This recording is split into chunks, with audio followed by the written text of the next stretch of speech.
Dernièrement, c'était la Fashion Week. Tu viens de parler des sacs, de donner l'exemple des sacs du cuir il y a quelques instants. La fourrure, tu en penses quoi? Ah, tu fais bien de m'en parler parce que c'est quelque chose qui me touche énormément.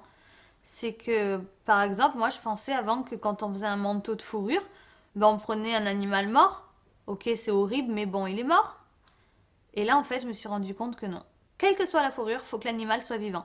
C'est-à-dire que la Chanel, je prends un couteau, le tire sa peau vivante. Donc elle va hurler. Qu'est-ce qu'on me Ah non, mais fait? t'es en train de dire qu'en fait, ils sont en train de... Ils prennent la fourrure des animaux pendant qu'ils sont vivants? Il faut que l'animal soit Mais vivant. pourquoi il faut que l'animal soit vivant? Il y a des raisons? Ouais, parce que la fourrure sera plus jolie.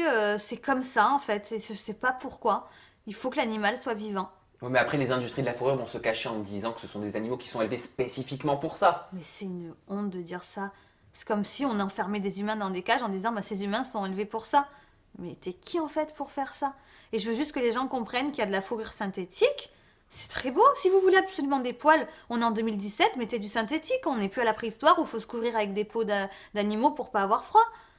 Donc c'est égoïste quand je vois des pétasses avec des manteaux de fourrure, des cols de fourrure, ou de lapin, ou de je sais pas quoi. Mais merde! C'est un crime pour toi de porter de la fourrure? Mais oui, mais c'est affreux! Vous entendez pas les cris des bêtes quand vous mettez votre manteau de fourrure? Combien d'animaux on a dépecé vivants pour refaire ton manteau? Ça, c'est hyper important. La première fois que j'ai vu une vidéo sur la fourrure, j'ai failli vomir sur mon ordinateur. Mais vraiment, j'ai eu les remontées de vomi. Je n'arrivais pas à croire ce que je voyais. Pour toi, c'était pas possible, ça n'existait pas. Non. En fait, vivant, on met un coup de couteau et on tire la peau. L'animal, il hurle, on met le pied sur sa tronche pour pas qu'il bouge. Et on le laisse comme ça. Il peut même plus fermer ses paupières puisqu'il a plus de peau. Il est comme ça, en fait. Il hurle, il agonise sans peau. Donc pour toi, c'est un crime de porter de la fourrure, mais penses-tu que toutes les personnes qui pensent de la fourrure ont conscience de tout ça? Je me suis embrouillée une fois avec une femme Ouais. dans un supermarché. Je fais, c'est un vrai manteau de fourrure que vous avez? Ah oui, oui, bien sûr. Je fais, ah, et je regarde la caissière, je fais, elle est fière d'elle en plus. Et là, la femme, elle fait genre, je suis jalouse. Je suis jalouse de toi. Je peux m'en payer 10 si je veux. C'est pas ça la question. T'as conscience de ce que t'as sur toi en fait?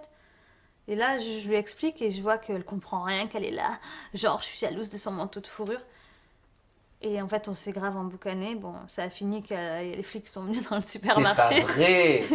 En fait, elle est venue vers moi, genre, on s'est mal parlé, elle est venue vers moi et j'ai cru qu'elle allait me taper en fait et je l'ai juste repoussée, genre, t'approche pas de moi. Et genre, elle est tombée sur la caisse. Ah, mon dos, mon dos! Cinémaland. Enfin bon, en tout cas, je pense qu'elle a bien compris ce qu'elle avait sur le dos.